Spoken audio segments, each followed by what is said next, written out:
Hello, welcome, James Joachim. Hello. Hello. We're here to discuss a problem, the problem of free will. And a couple of minutes, 1 or 2 minutes of preliminary reflections should set the stage, serve as a trampoline for further discussion, for reflection on the problem of the free will, whatever that is, right? And well, today we live in a modern world, and so we are raised along Cartesian principles. What does René Descartes teach us? He teaches us that we are thinking things. So I am the ego, the self, the moi, the soi in French. It's a thinking thing. I think. In other words, I am the place, I am the seat of thought. Yes? I mean, we're used to saying this. We think, and we take this literally, quite literally.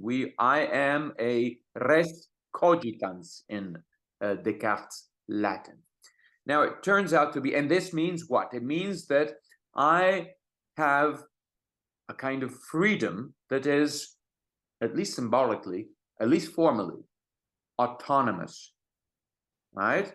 I can do what I want. We're free. Today, we commonly, in pedestrian language, we say that we can choose our religion, we can choose our gods, something that in earlier ages would have sounded heretical or silly. But today, this proposition is considered, is felt as a mark of freedom, right? If I can choose my religion, that must mean that I am free. Nobody has to persecute me. What does it mean to be a martyr? Only a madman would be a martyr today, right? I mean, only a jihadist. But then again, he is a lunatic because he doesn't realize, or at least he pretends not to realize, that in fact he is just like me. He is just projecting his own will, his own freedom onto a god and setting up a masquerade. Well, it turns out, however, that prior to the modern revolution, we are not considered to be the seats of freedom. We partake in freedom, and we have what we call heroism. Giacomo Leopardi puts this quite well, and the terms are really incisive. He says, well, modern man is an egoist, right? And we could think about what that might mean.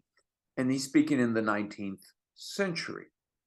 He says, well, he is afraid of two things. He dreads two things: eternity and nothingness, the nothing, right? Which turns out we could say death. So he's afraid of God and death.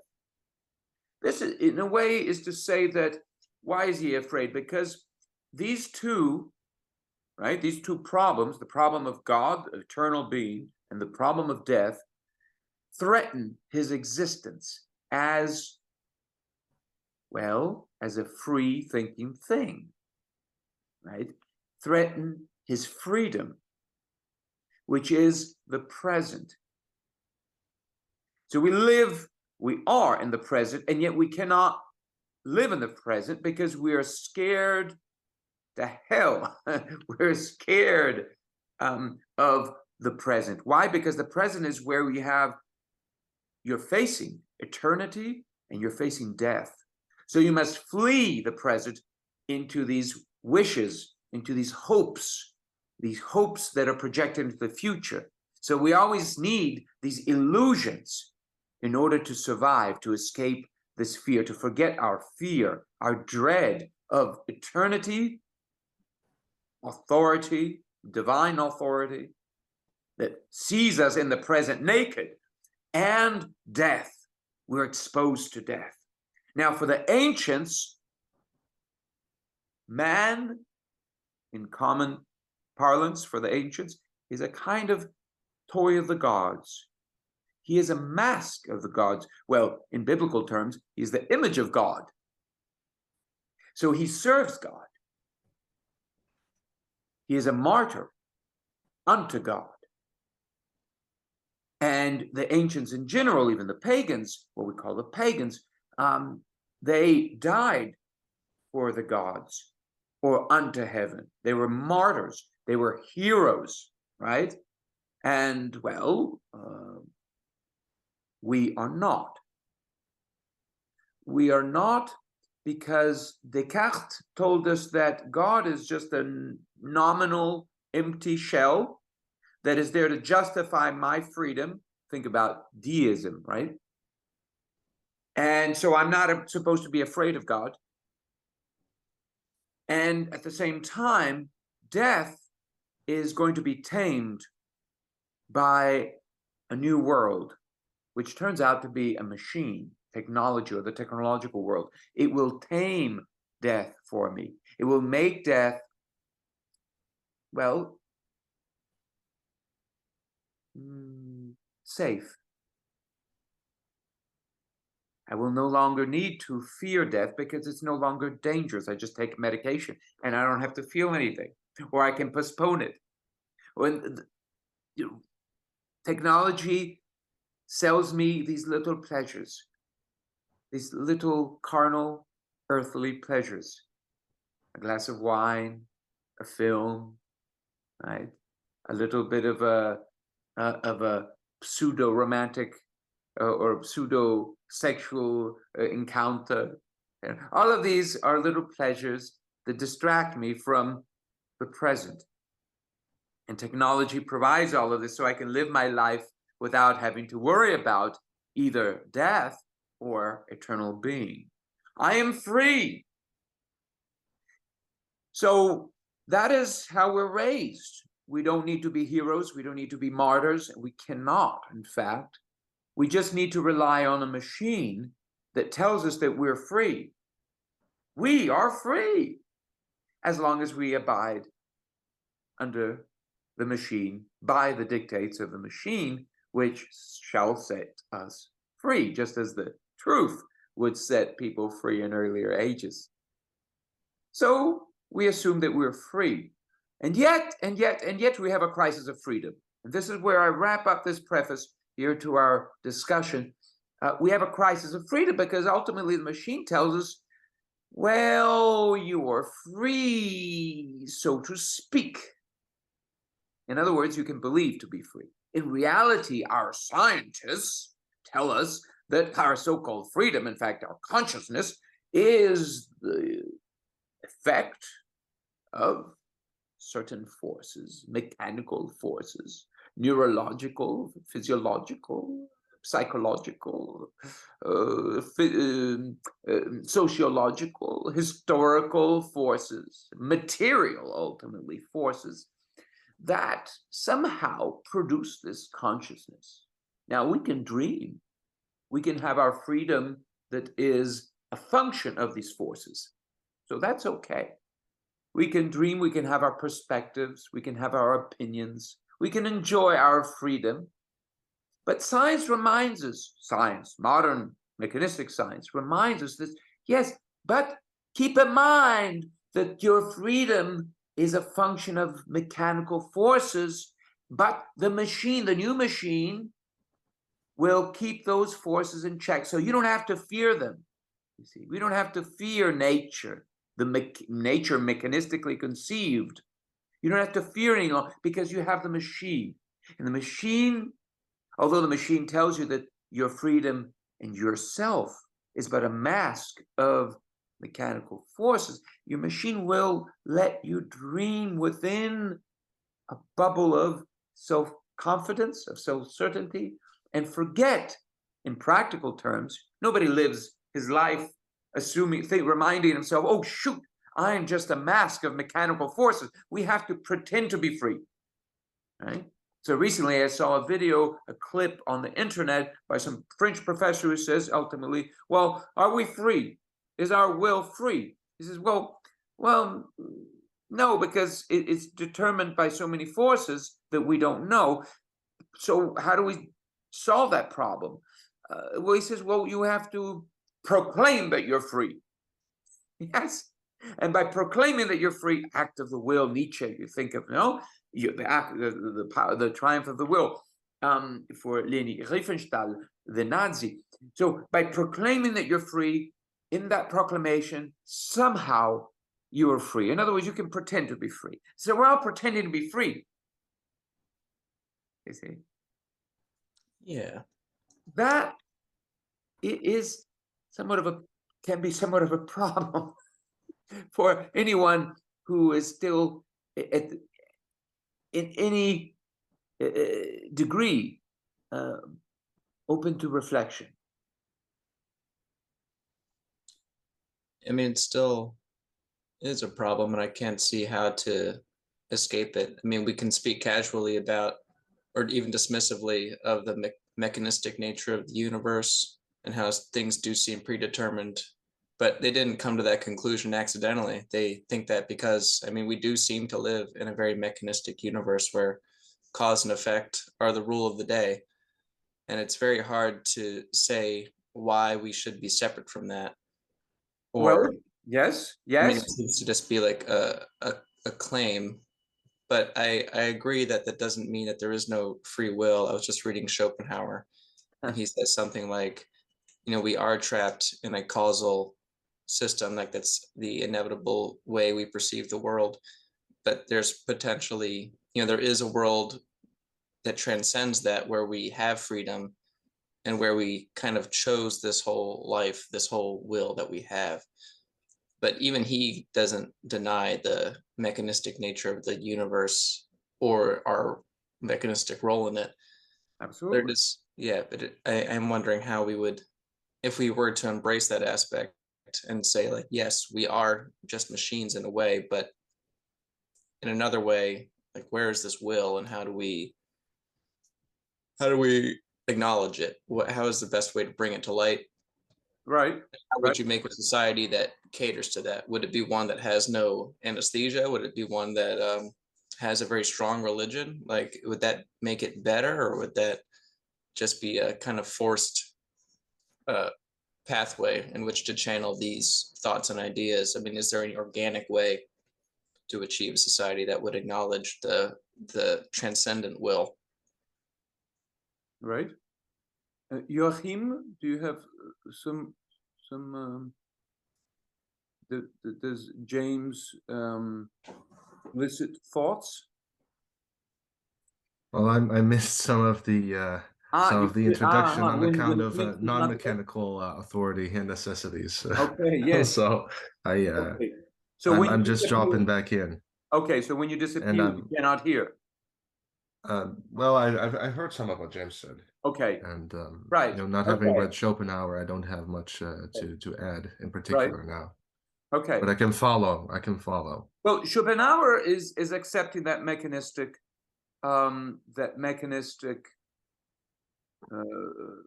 ontology even. Yes. In conception of nature. Well, this is where the study of ancient sources is extremely important to us. Exposing ourselves to old writings that do not take for granted a mechanistic ontology, a conception of nature. Okay, pre-Cartesian writings. So if we begin to study these sources, we begin to see that the rise of a mechanistic conception of nature relies on a specific reading of whatever came before. Think about Spinoza. If you rely on these readings, the early modern readings, then you shut the door to the possibility of rediscovering the ancients independently of, shall we say, the modern take on them. The modern take on them, incidentally, is packed with sarcasm. The early moderns make fun of everything that happened before. And you ask, well, why do they need to make fun of what happened before if they have strong rational arguments? The rational arguments were not strong enough. That's the answer. Okay, so they needed to make fun of them. They needed to caricaturize what happened before. They needed to caricaturize Plato. And as modern children of Spinoza and Descartes and Machiavelli, we take those caricatures for granted. We do not study the sources. Very often we study them, if we ever study them, and that's rare, we study them in translation, and the translations already give a modernist slant to the text. Well, So, yes? well, for us, the caricatures are part of the philosophical inheritance, but I would imagine that for the early moderns themselves, the caricatures are partly also shall we say, a political concern. They're needed for also to, shall we say, convince. Absolutely. And not leave the matter up to doubt for people who might otherwise get by, you know. Be a little more flexible, shall we say. And, absolutely. People would not believe them because their reasons were not strong enough. Right? The modern reasons were not strong enough. Even where the average person would not understand the reasons for, let's say, medieval theology. Why were they speaking that way? But, you know, and still they needed to mock them. Right? So let us assume for a second that we can bracket or even dare question this notion that the human being is an autonomous Cartesian self. Now, what happened was that this Cartesian self was an utterly formal entity that was pitted against, and this is a notion that is a modification, if you like, derives from an old Gnostic cosmology. The self, purely spiritual, pitted against the purely material world that has no value in itself. No value. It's a mechanical universe. Nature is a machine. In modern terms, from Machiavelli to Nietzsche, she is a harlot. You can make use of her. Okay? Use and trash, if you like. It doesn't matter. Okay? You can have experiments. In fact, use her to create a new world without asking her if it's okay or not. Yes? Nobody asks. She's fuel. Nature is fuel. Mere fuel. This notion is evidently tied to this ancient heretical in the Middle Ages, earlier, sophistry. You can go in Plato and see, he's opposing sophists. I am free on my own. There's a spiritual, and then there's the material. Now, in the modern world, to get back to Leopardi, when he says that we're afraid of eternal being and death, in the modern world, we try to solve this problem. How? Mechanically.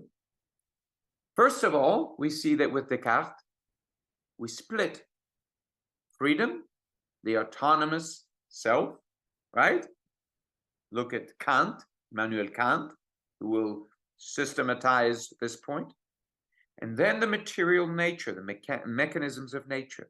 Now we have to bring them together. Nature provides the content for the form, which is merely formal. And you see this in Hegel.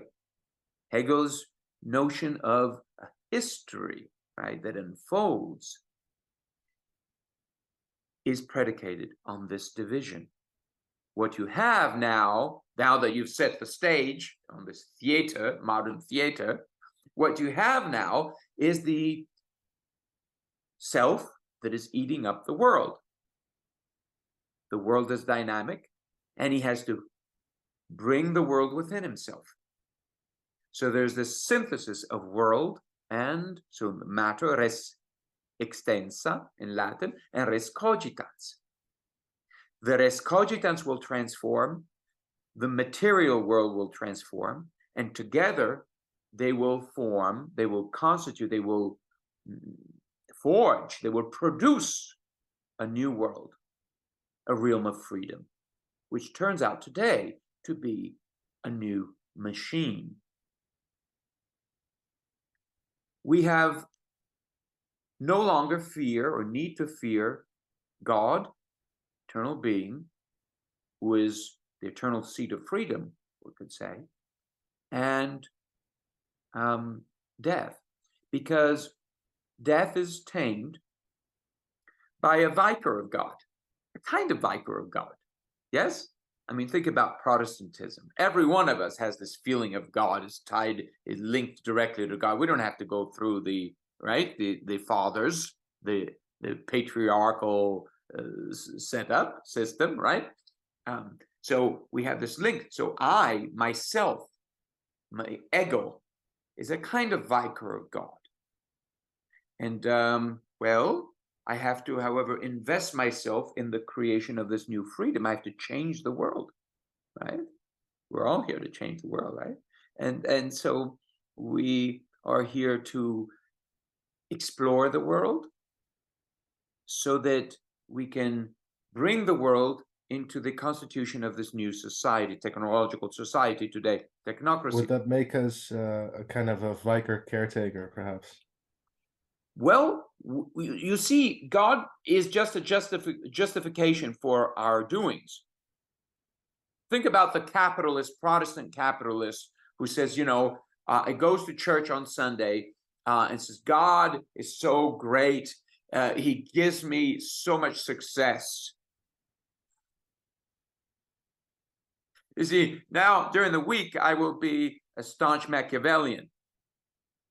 And then on Sunday, I'll thank God for letting me be what I am and for giving me all this money. That's pathetic. It's absolutely pathetic. And yet so many people do this. Thank you, God, for all the great power that you're giving me to conquer the world, to be a Machiavellian. That's delusional. It's absolutely delusional. We have no need for martyrdom, for repentance. It's all pathetic. Well, we're all martyrs for Mammon. For? For Mammon. Yes. Praise be to Mammon. So, okay. So we no longer need to be afraid of eternity. We're no longer the mask of eternity. We're no longer the mask of death. Now we have death itself that has been transformed in the new world, has been tamed. It becomes a new God, the technocratic regime. Death, we could say, pretending to be God, the apotheosis of death. Hegel again. We're here as Cartesian selves to serve the work of death, right? The new death we're not going to be afraid of. It will take care of us. Technology will take care of us. The technocratic regime, in other words, will take care of us. Death alone, death, the old death, the untamed death, nature, the present that lurks in the present, right? That cannot take care of us. It's scary, it's dangerous. Technology is not dangerous. It keeps us safe from danger. So on the one hand, we have, shall we say, the old death being negation, I suppose, of the Epicurean life. Well, Perhaps. we have to be negated. We have to be willing to surrender our freedom to enter and to be saved by technology. I suppose there's that negation as well. Yeah. Which brings us to, if we backtrack a little bit, so you have this formal separation of, shall we say, mind and world, or mind and being, really, which is tenable only nominally as a way of speaking, which is probably why it's one of the reasons why it's insufficiently convincing. It's probably not the main one, but it's one. It's at any rate it begs to be resolved, collapse somehow. So It's a problem. Descartes sets up a problem for us. He says, well, here's the Yeah. thinking thing, but it's empty. There's no content. He says, but this thinking thing is nourished by sensation, right? By the world. The world is nourishing it. Right? Inspired, as we might state. say today. What? Today we would call that inspiration. Okay, yes. In the conventional use of the word now, which is I think it's a telling sign. Well, but of how it's also established. right, but it's also a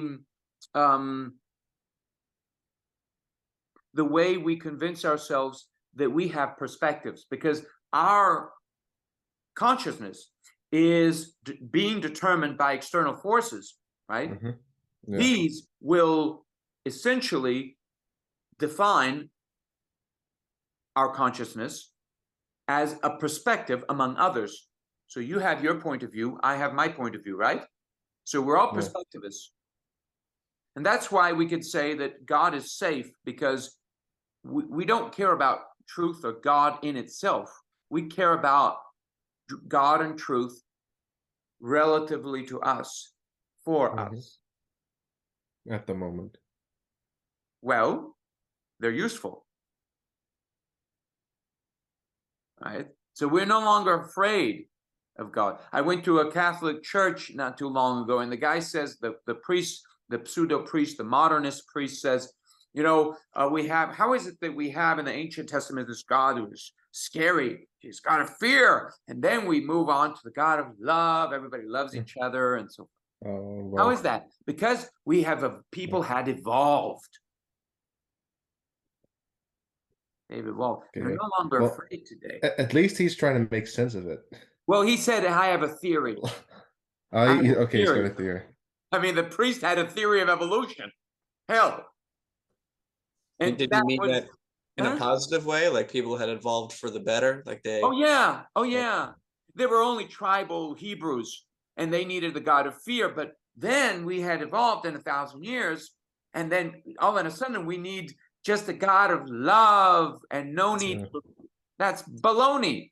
That's absolute baloney. He was projecting our own current situation on to early Christianity.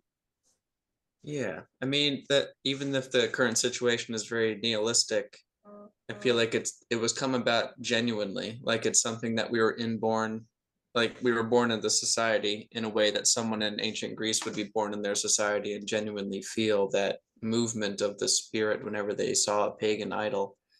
So we have this like very genuine sense of like individuality and freedom of choice and ego, even if it means less for us. So I'm wondering if we did try to graft on like a maybe higher, more transcendent type of belief system, like the one I think we're trying to suss out here, like it seems that would be almost foreign to our sensibilities, and it's hard to imagine it not being ungenuine. Right. Leopardi points this out. This is very important. The ancients had great dreams. We have petty dreams. We have petty dreams administrated by the machine. And they had great dreams. And because they had great dreams, they could be tragic. The tragic life. Right? Which today becomes a farce with the jihadists. But back then, because in the element of technology and so forth, and it is predicated on, based on Cartesian principles anyway. It's just a recycling of something old. So it's a lick of paint. Yeah, they use it again as a mask for the will to power and so forth. So the ancients had heroism. They had, however, tragic heroes. But look, we're forgetting one important between the lines problem. And this is the key. The ancients did have tragic heroism. They had great deeds. They had patriotism. Imagine today there being a draft of young people who are told, go fight for God. In America, imagine. So what's that? If I want, on my time. No, they go and they say, look at this video game. Look at how cool it is. What a petty. And look how much money you can make out of it. Ooh, that's a good career. I'll do that. So utilitarian principles, hedonistic principles. Right? What pleasure do I get out of it? So the ancients were willing to sacrifice their lives. Who's willing to die for eternal being? However, when we have tragedy, we at once expose ourselves to the unforeseen. And so antiquity came to a realization. Consider the Christian view that ancient paganism was open to Christian revelation. Antiquity did expose itself to a truth that is not mechanical, that is not imposed from that, but that is latent in the present. It exposed itself to a truth about God, the truth about death, that is between the lines, or it is implicit, that is hidden, and at once perhaps we could say that is manifest beyond us in the present, a truth that is at the heart of the human, and that we do not dare face because we live in the machine, we live safe. We would need to go back to face danger in order to expose ourselves to that truth which transcends all illusions, both that of a God in the sky and of, hold your breath, death, death being an illusion itself. Transcending fear. Have we as moderns transcended fear in the machine? I don't think so. We have camouflaged death. We have psychoses. Well, we were talking about Schopenhauer before, so in light of what you're showing us now, so you have these tragic heroes that fight perhaps a worthy cause, if somewhat misled, they must fail in light of necessity that is, of divine origin, shall we say. The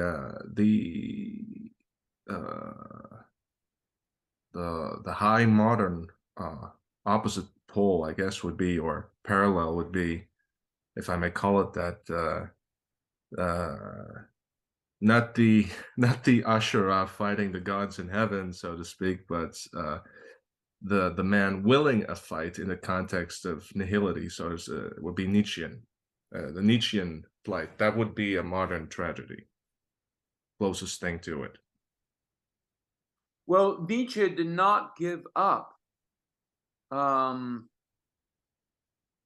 Heideggerian terms, he did not give up metaphysics. There was something beyond the established order. But he opens the door, and he's ultimately altogether open to the advent of technocracy. So he does nothing at all to discourage us from leaping into the technocratic regime and embracing it. I mean, amor, love of fate, and fate is, and the same can be said of Heidegger. He hates this technocratic regime, but ultimately it is supposed to bring forth new gods, and it is to be embraced as a Yeah. necessary evil, perhaps, just as the Nazi embraced their duty, their necessary evil, which was, purging part of the work of death. Yeah. Well, One of the primary obstacle for us is this notion that we are not masks. We live pretending to be freedom, pretending to be autonomous. What would it mean to give up that pretend, that hypocrisy, that egoism? What would it mean to give it up? It would mean to give up our petty pleasures, to recognize that what we're living for is infantile, worse than infantile, and that it is being fed to us by a machine. Can we give up this delusion of autonomy? Well, that would mean that we would have to expose ourselves, face ourselves as masks,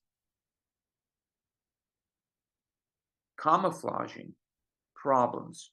And Leopardi spells out these problems in terms of the split between eternal being. We're afraid of, we dread eternity, and we dread nothing. Le néant in French. why is that? Why death?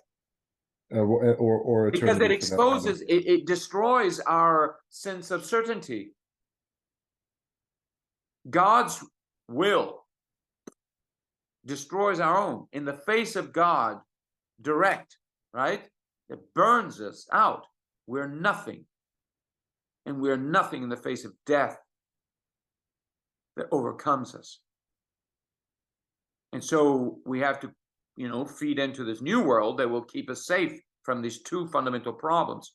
But that's assuming that we are autonomous. The ancients were not afraid of death.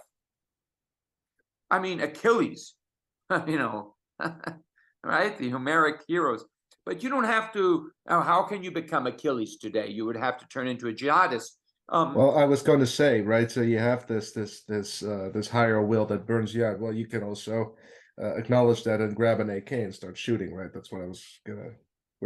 I also had that in mind. But here's the key. Yeah. Poets in antiquity show us that heroism is indeed possible in the vehicle of poetry. So Joachim, our friend James, had to run off. We were addressing the problem of heroism. We cannot be martyrs. We cannot be martyrs today because we live under the machine and we no longer believe in great dreams. We only believe in petty, vile dreams. We do not cultivate virtue, but we cultivate vice. The machine allows us to cultivate vice, and we thereby cultivate shamelessness. We do not cultivate a sense of modesty, of pudor in Latin, sense of shame.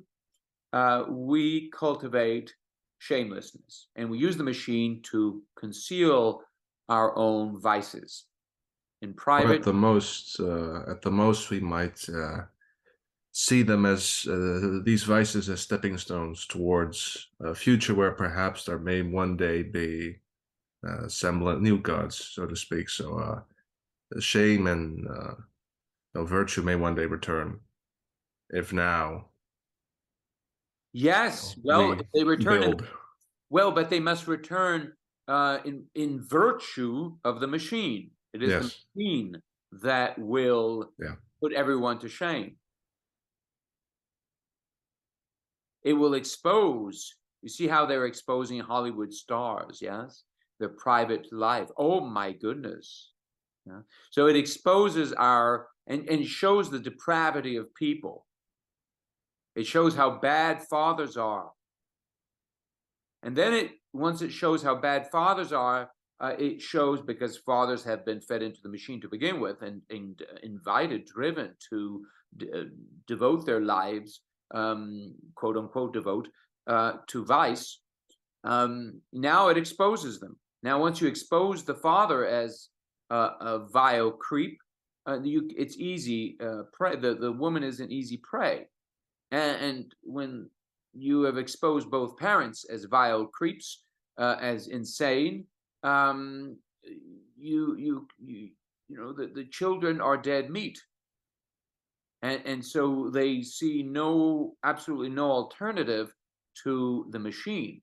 They must be fed into the machine, and there must be great in the machine. They're all flattered when they function perfectly well in the machine, when they fit. Otherwise, they're misfits, they're troubled children, they're no good. They're dangerous. They're potential dangerous people. Potentially dangerous, potentially human. So virtue we do not believe in any longer. In universities, they deconstructed virtue. They didn't deconstruct vice. They deconstructed virtue. So we can all dedicate ourselves to our petty vices. Thanks be to the machine. So we no longer believe in heroism. The true hero is the machine that saves us. So, of course, we can go to church on Sunday and pretend, that there is a God, and this God that we feign is just a justification of our vice. And it is in the context of a machine that we go to church. We're not afraid of praying to our God, of being persecuted. This could happen in some godforsaken village in Africa or in Asia, but these people are derelicts of humanity. So, but for us moderns, it would be insane to go to a church where you are risking to be killed for it. It's insane. That very proposition is ridiculous. It makes no sense. Why? We live in a free country, in America, for example. It's a country where you can choose to go to whatever church you want, never mind Europe, the technocracy par excellence, where it doesn't make any sense to go to church unless you're if you wear a mask. Yeah, well, unless you're over 60, you wear a mask, and I mean, there is that. But well, I mean, the machine may not put up with it forever. Yeah, they can shut down the enterprise. Or change whenever it, they want, or change it altogether. Yes, and even in America, you have rap in churches. Oh yeah. And they have the rainbow flags, and you name it in the church. So they modify in England. They use churches as pubs. I didn't know that. Well, they convert them because nobody goes, so they might as well do something with them. They convert them into pubs. I've been offered a church building as an apartment. Not a whole building, but like a cell inside. Okay. So, the appeal to God in a technocracy is absolutely ludicrous. It's pathetic. It's a sham, entirely sham. Oh, but I have this sentiment, and ultimately all of this, I live my life filled with necessary evils. I compromise with the machine. After all, you have to give your tribute to Caesar. And this is all recycled old language, twisted to serve as a justification for your vice. This is hypocrisy. In reality, we live our daily lives for our vices, for our petty illusions. Vice is an illusion. Virtue is not entirely an illusion, would respond the classics. It is an illusion to some extent, insofar as you assume that it is moved by passions, right? So Achilles again. Was Achilles virtuous? Well, the Homeric heroes, were they virtuous? And in the Renaissance, we have poets who sing of the Chevaliers, right? The Crusaders, were they virtuous? Well, any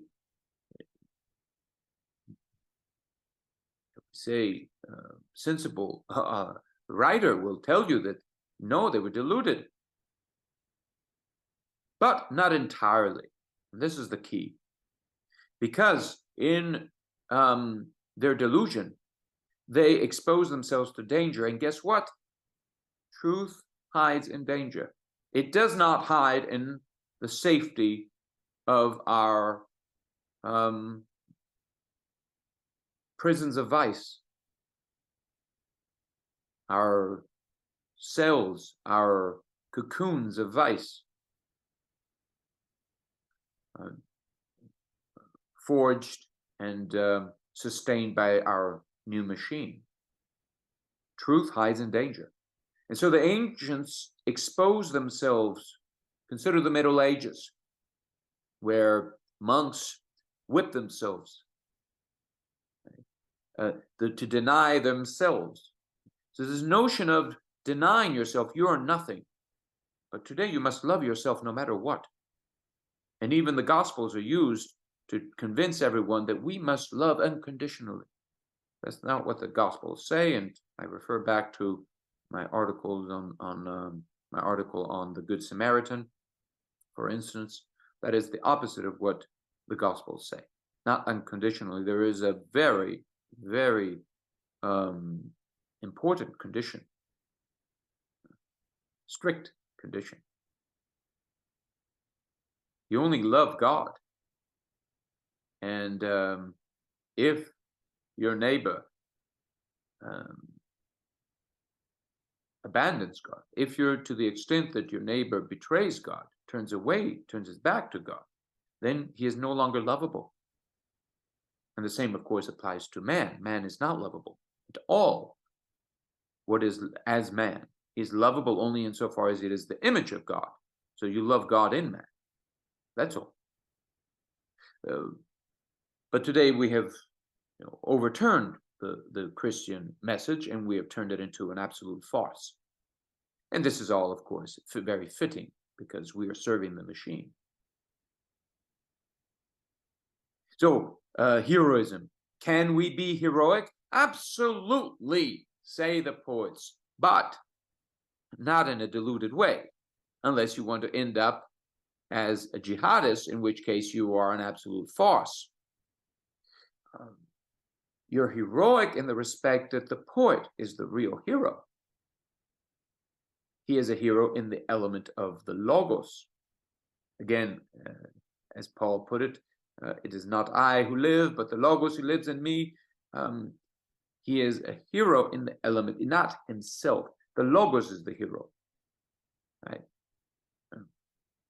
And he partakes, imitatio Christi, in Christian terms. Imitatio Christi, the imitation of Christ. What does it mean? That I pretend to be Christ? No. It means that just as the imitation of nature is the rehearsal of Genesis, it's not a mechanical copying of a mechanical nature. So is the imitation of Christ a participation, a living in the Logos, living in truth. As Thomas Merton once pointed out, you cannot know the truth if you don't speak the truth. But nobody's speaking the truth because that's too dangerous. Everybody hides. And technology allows us to hide again, to hide in vice, and just pretend to be virtuous. Because the machine is the machinery of pretension, where death itself pretends to be God. It's the machinery of death, technology. So we pretend to cherish life, whereas in reality, we're no better than the jihadist who cherishes death. The only difference is that the jihadist exposes the farce unwittingly, whereas we still cultivate our vice and pretend that we're living in bearing witness to life and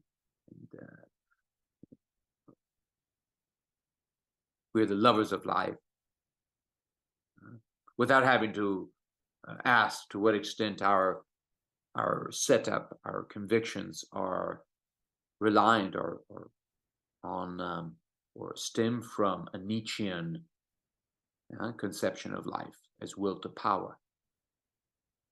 So a mechanistic conception of nature that leads us to be slaves of the machine. So must we be slaves of the machine? Who is going to doubt? Who is going to sacrifice his sense of certainty? Oh, but I must, in that respect, make an act of the will in order to deny the will that James was speaking about. Schopenhauer, right? And that makes no sense. But who can give up? We need illusions, says Leopardi. We need illusions. Are they going to be great illusions, or are they going to be petty illusions? Are they going to be the illusion of great virtue, heroic virtue, or is it going to be the illusion of petty, miserable, mediocre vices? Well, one shuts us to truth, the other one opens us to truth. If it's in the vehicle of moderation, if it's in the vehicle of moderating poetry. So, hence the importance of returning to the study of old books, of old writings. They will help us expose ourselves to what is most dangerous, and thus, thereby, to truth which hides in danger, without being stupid.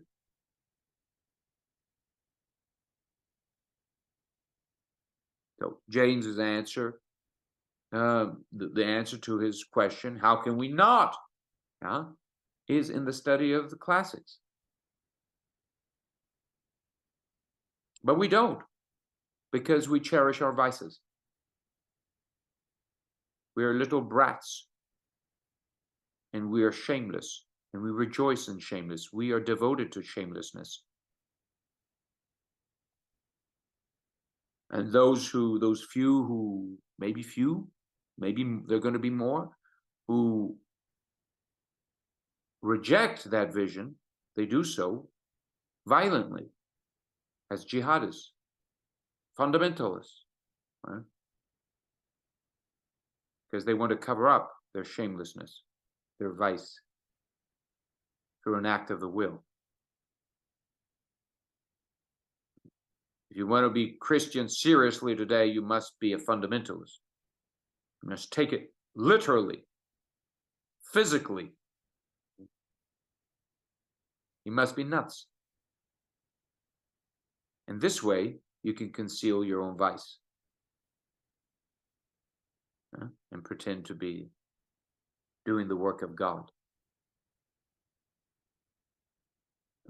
It's only in the element of reflection, and thus through the help of the great poetic authors, writers. Why do I say writers? Because they're not really necessarily authorities. They're authors for us, but originally they're writers. They're not authorities.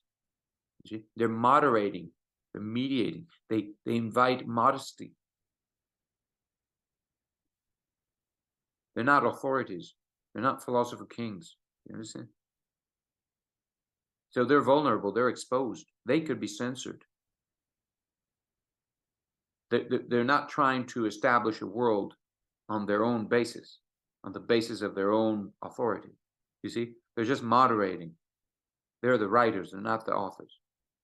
But for us, they've become authors, and yet empty authors, because they're in the context of the machine. So pathetic authors. The real authors were something else. Okay, so I mean that these are some of the central problems that are involved in when we reflect on, when we turn back to the question of freedom.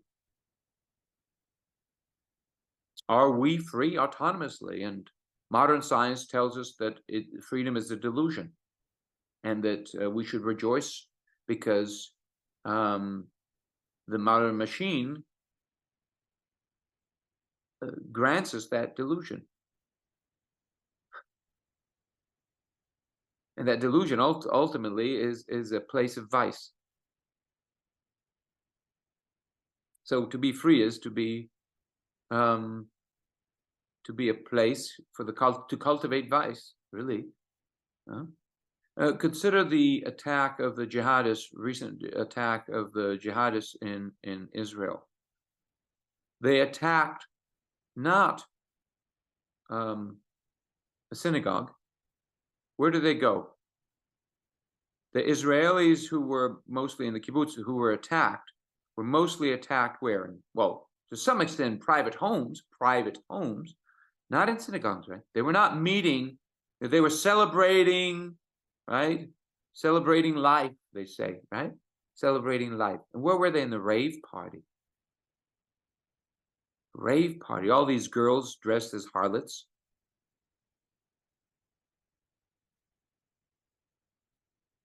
Modern freedom is vice. And we're celebrating vice as an alternative to the insanity of barbaric intransigence. These fake heroes who go and slaughter. But where are they slaughtering? They didn't go to the synagogue. They were not, all these Jewish young fellows, girls, they were not dressed decently, modestly, going to their temple, their synagogue. No, the girls were dressed as harlots, and they were all dancing. There's no traditional music. It was all rave music. They were children of the devil, say the jihadists, right? They were infidels, ultimately. They were perverts. And when they rape these girls, they say, they deserve it. These are beasts, right? They're savages, of course. But, vice is not going to be a solid antidote against, and ultimately against the savagery.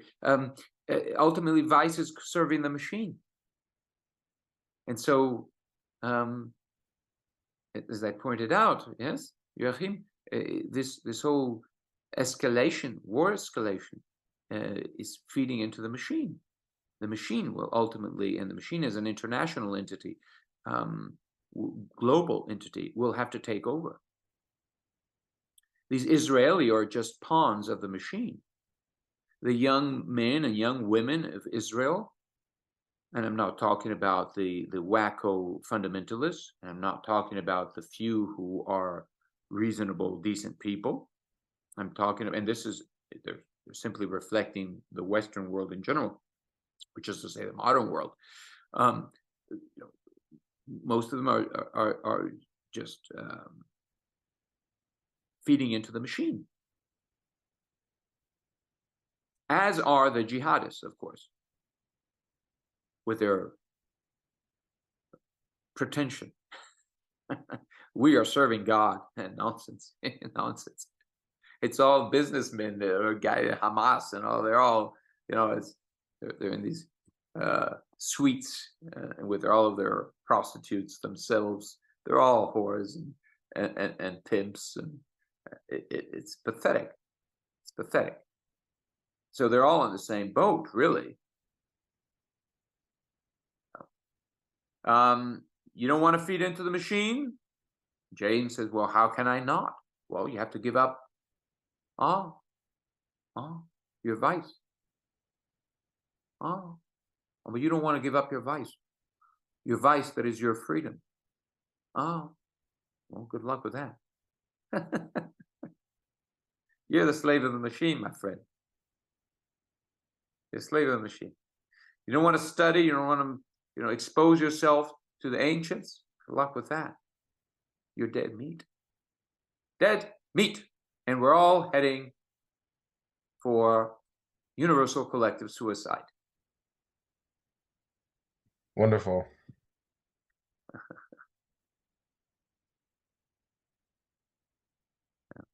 Yeah, well, that's where we stand. Technology has empowered us.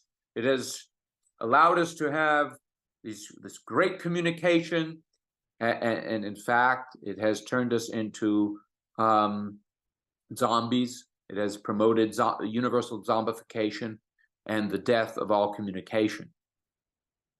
So communities are dead. Virtual communities are farces.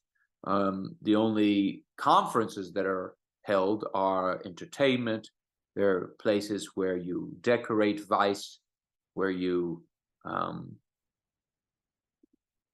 pay homage to the necessity of evil. So that's where we stand. For those young people who are touched by a good word, well, they are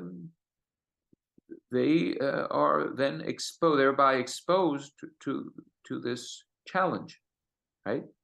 Giving up vice, little by little, and for the sake of genuine truth, which comes in the element of the logos, and we learn the logos by engaging with the classics. So praise be to them. Do you have some wrap-up words for any viewer? Certainly. Well, just a final reiteration. If we accept the problem as it's been stated here, then you realize you're nothing short of damned, almost, maybe a little short of it, depending on how well you listen or want to. So the alternative is not to pick up a sword and give him hell. There's no heroism for us or perhaps for anyone, in a vigorous battle with what's weighs on us as a kind of a, I don't know how you'd say it today, a historical necessity or something like that. But to seek transcendence of any such conflict in the element of reason. And in order to do so, one must be willing to,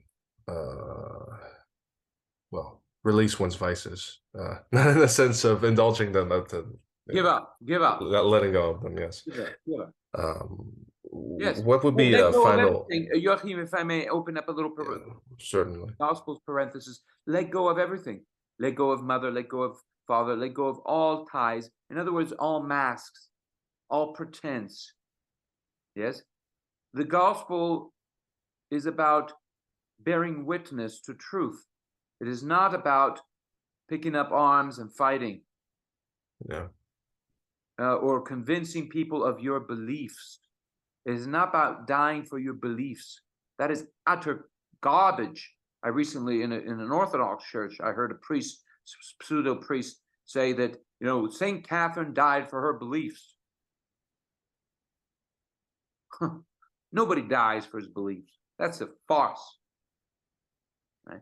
So the Christian is to die for, in other words, to let go of his pretensions, of his autonomies, for the sake of truth. That was the parenthesis. I'm sorry to have interrupted the flow of reasoning there. It's quite all right. That's still intact. That okay. That is a challenge. Yes, but yeah, go ahead, please. Well, is there a last word of advice available for these young people who listen to this and they have quite a fright and they wonder, what is my vice? How can I get rid of it? Get it off of me? What do I do? Ask this hypothetical individual. Yeah. Well, let go of your autonomy. You say, well, let go, but in this is to trust. But how can we trust if we are born to live in suspicion. Mm. And the classics, even unto the Renaissance. I'm currently working on the Ariosto, who was a 1500s Ludovico Ariosto, L'Orlando Furioso. So wonderful book, wonderful book. Where he has this, he shows us that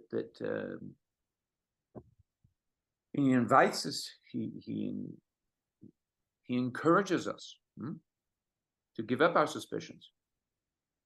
Fides, an element of faith. We have betrayed the faith of the fathers for the sake of a regime of suspicion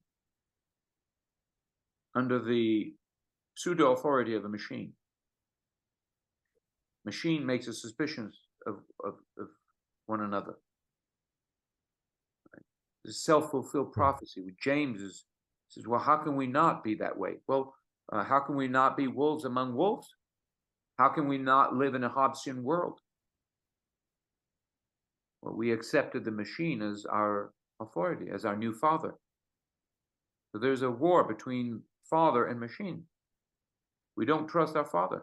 So in school, we're driven to trust the machine, which is really a false trust. How can you trust a machine that doesn't care for you? You can only trust the Father who knows you. The Father knows you, so that you may know him, so that you may know yourself with your Father's eyes. But the machine, no. So we live in suspicion, and we have to give that up. And we're not going to give that up without being exposed to the good word of the ancients. So teachers should, of course, encourage students, expose students to old discourse, to old writings. This is, generally speaking, it's not going to happen. You have the old book, the great books, pedagogy, but very often it falls quite short of its aims, its objectives. For it, again, draws the great books, so-called great books, into the lowland, onto the lowland of modern vice and safety. It all has to be safe. So we have to make sense of these books in such a way that they can become a tool to reinforce our vice, to help us. They must help us conceal our vice in ever more cunning ways, sophisticated ways. That's terrible. We use the ancients who were there to expose our vice, right, to conceal our vice. Either by embellishing, the regime, or by invoking it as some kind of ideological warfare in the context of, well, that same machine.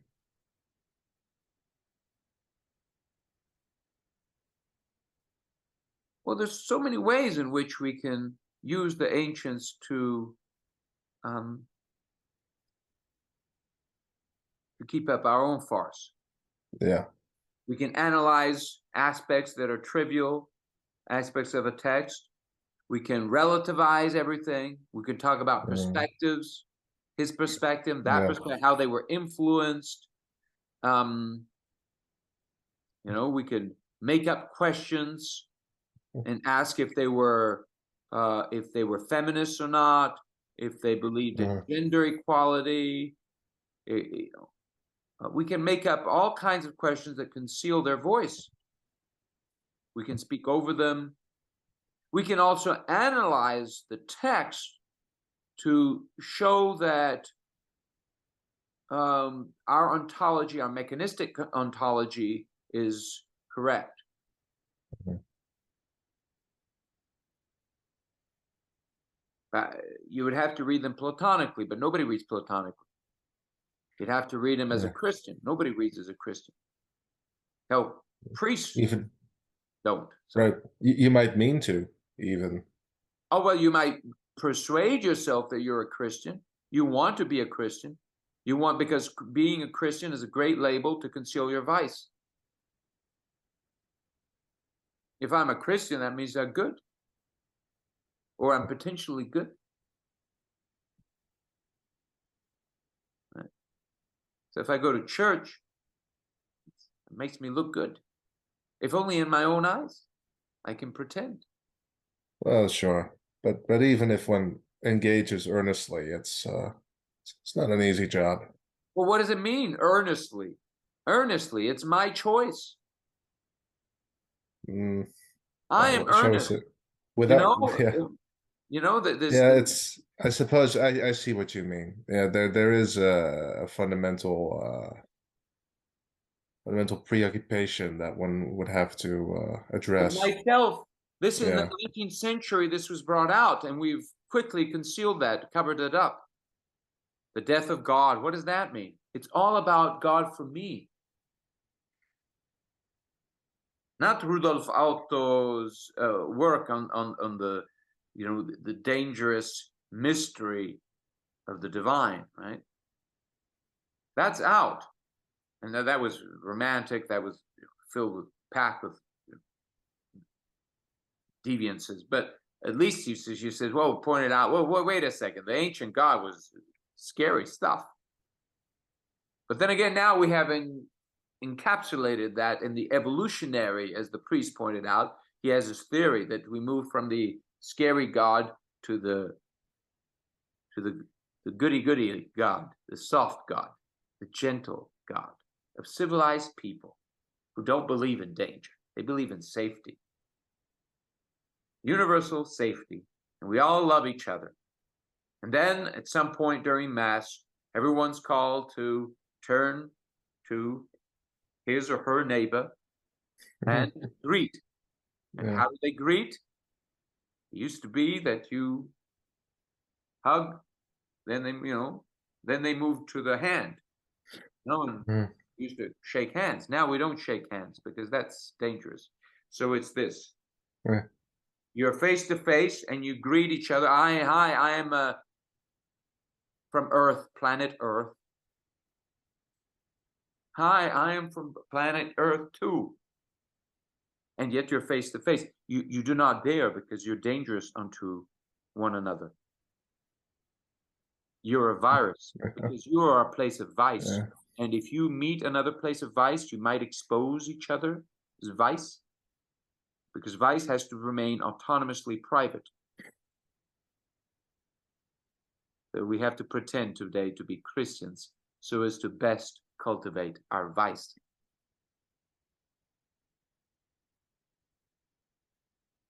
This is all terrible. It's all terrible.